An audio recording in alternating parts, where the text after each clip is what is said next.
आमतौर पर विपक्ष सरकार पर अपराधियों को शह देने का आरोप लगाता रहा है, लेकिन इस बार इसे लेकर महाराष्ट्र की फडणवीस सरकार को बॉम्बे हाई कोर्ट से कड़ी फटकार लगी है। कोर्ट ने साफ कह दिया है कि सरकार का यह दोहरा रवैया स्वीकार नहीं है। सरकार अपना रुख साफ करे और कड़ा एक्शन ले। तो क्यों फडणवीस सरकार पर नाराज हुआ है हाई कोर्ट? जानने के लिए देखिए ये रिपोर्ट। राज्य में बढ़ते अवैध निर्माण को लेकर महाराष्ट्र की फडणवीस सरकार बुरी तरह से घिर गई है। बॉम्बे हाईकोर्ट ने उसे कड़ी फटकार लगाई है। कोर्ट ने सख्त रुख अपनाते हुए कहा कि राज्य की ये दोहरी नीति स्वीकार नहीं की जा सकती, जिसमें अवैध निर्माण करने वाले बिल्डरों पर कार्रवाई नहीं की जाती बल्कि उन्हें सुरक्षा भी दी जाती है।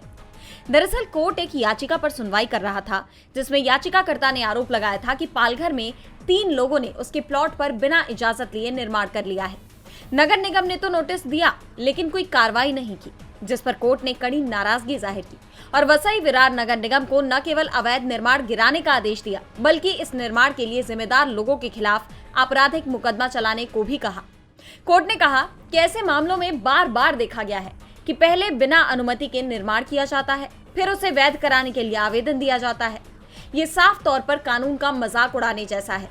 अब तक इन अवैध निर्माणों के लिए जिम्मेदार बिल्डर, अफसर और पुलिस कोई सजा नहीं पा रहे हैं, जिससे सिस्टम में जवाबदेही की भावना खत्म हो रही है। इसके साथ ही कोर्ट ने वसई विरार नगर निगम के कमिश्नर को यह भी आदेश दिया कि जो अधिकारी इस अवैध निर्माण पर कार्रवाई नहीं कर पाए, उनके खिलाफ अनुशासनात्मक कार्रवाई की जाए। इससे यह संदेश जाएगा कि कानून का पालन करना जरूरी है। फैसला सुनाने के बाद कोर्ट ने इस बात पर जोर दिया कि हमारे शहरों में जितने वैध निर्माण हैं, लगभग उतने ही अवैध निर्माण भी हैं। राज्य की ये नीति, जिसमें अवैध निर्माणकर्ताओं को अप्रत्यक्ष रूप से संरक्षण दिया जा रहा है, ये पूरी तरह अस्वीकार्य है।